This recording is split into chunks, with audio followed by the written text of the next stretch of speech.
శ్రీగురుభ్యో నమః. హరి ఓం. శ్రీమహాగణాధిపతయే నమః. హరి ఓం. అయం ముహూర్తః సుముహూర్తోస్తు. సుముహూర్తకాలే సూర్యాదీనాం నవానాం గ్రహాణాం ఆనుకూల్యతా వసద్ధరస్తు. యః కర్తా జగతాం భర్తా సంహర్తా మహసాం నిధి. ప్రణమామి తమాదిత్యం బహిరంతస్తమోపహం. 2026 సంవత్సరం మార్చి నెల 19 నుంచి 2027 మార్చి నెల చివరి వరకు కూడా పరాభవనామ సంవత్సరం.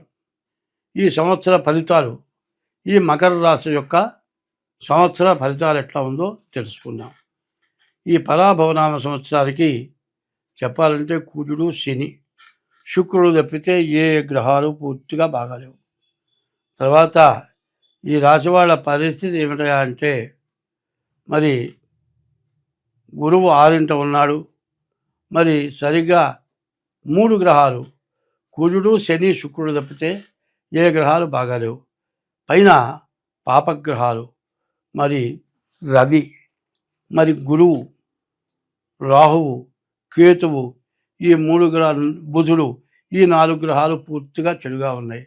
కాబట్టి వీటిని తప్పించుకొని ముందుకు వెళ్ళటం చాలా కష్టం.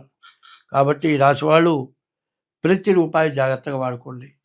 ఎక్కడికన్నా వెళ్ళేటప్పుడు ప్రయాణాలు అనవసరమైన అధికమైన ప్రయాణాలు చేయవద్దు. అట్లా చేస్తే మాత్రం మీరు చాలా ఇబ్బందులు, చాలా నష్టాలు పడతారు. కాబట్టి ఇట్లాంటి దాని నుంచి మీరు బయటపడాలి అంటే మాత్రం మీరు జాగ్రత్తగా డేట్ ఆఫ్ బర్త్ ద్వారా జాతకం చూపించుకొని, జాతక రీత్యా మరి రాశి, లగ్నం, ఏ గ్రహాలు ఏ దోషాలు ఎట్లా ఉన్నాయో చూసుకొని మీరు పూర్తి శాంతి చేసుకోవడం చాలా అవసరం. మరి ఏలినాటి శని వచ్చేటప్పటికల్లా మరి ఈ రాశి వాళ్ళకి మరి తృతీయంలో ఉన్న శని చతుర్థానికి వస్తున్నాడు. వక్రించి శని చతుర్థానికి రావటం చాలా కష్టదాయకం. మార్చి నుంచి జూన్ వరకు కూడా వీళ్ళ పరిస్థితి చాలా కష్టాలు ఉంటాయి. చాలా ఇబ్బందులు పడేటువంటి పరిస్థితి ఉంది. కాబట్టి ఈ రాశి వాళ్ళు జాగ్రత్త పడండి. జాగ్రత్తగా జాతకాలు చూపించుకోండి. మీ నుంచి ఎవరికి ఏ జీవరాశికి అపకారం జరగకుండా ఎప్పుడూ దైవ ప్రార్థన చేయండి. తల్లిదండ్రులను జాగ్రత్తగా చూడండి. ఇష్టదైవాన్ని పూజించండి. ప్రతిరోజు కూడా సూర్య నమస్కారాలు చేయండి. శని నవగ్రహాలకు ప్రదక్షిణ చేయండి. జమ్మి చెట్టుకి, రావి చెట్టుకి, మరి మారేడు చెట్టుకి కూడా ప్రదక్షిణ చేయండి.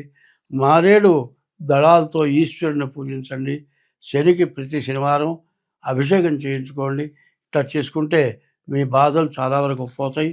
ఇప్పుడు ఆదాయ వ్యయాలు, వచ్చే ఆదాయం అంతా ఖర్చు అంతా. ఇది 12 రాశులకి, మేషం దగ్గర నుంచి మీనం వరకు.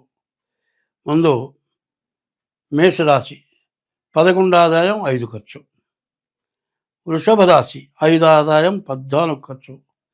మిథున రాశి 8 ఆదాయం 11 ఖర్చు. 5 సింహరాశి 5 ఆదాయం 5 ఖర్చు. 6 కన్యా రాశి 8 ఆదాయం 11 ఖర్చు. 7 తులారాశి 5 ఆదాయం 11 ఖర్చు.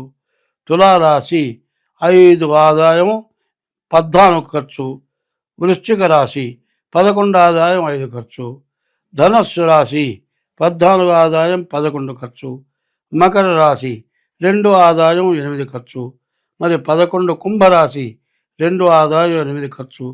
12 మీన రాశి 14 ఆదాయం 11 ఖర్చు. ఈ ఆదాయ వ్యయాలు ఉన్నాయి. తర్వాత ఈ మేషం దగ్గర నుంచి మీనం వరకు ఈ 12 రాశుల వాళ్ళు ఎవరు మంచిగా పూజింపబడతారు, ఎవరు ద్వేషం చేత వంచింపబడతారు. ఇది రాజపూజ్యం, రాజ అవమానం అంటారు.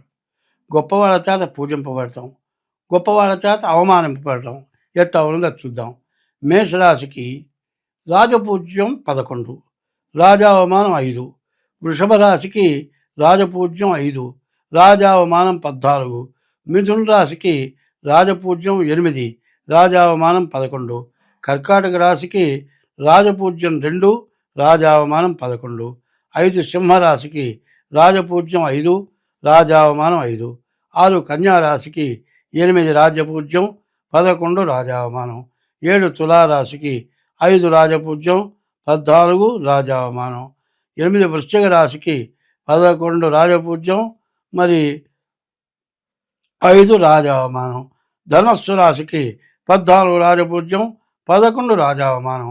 మకర రాశికి 2 రాజపూజ్యం, 8 రాజావమానం. మరి కుంభరాశికి 2 రాజపూజ్యం, 8 రాజావమానం. మీనరాశికి 14 రాజపూజ్యం, 11 రాజావమానం. ఇది ఇట్లా ఉంది. ఇక తర్వాత మనం ఏం చేయాలి? ఇప్పుడు ఈ మార్చి నెల 20 నుంచి ఏప్రిల్ 20 వరకు కూడా మరి ఈ సంవత్సరం మొత్తం స్వస్తి.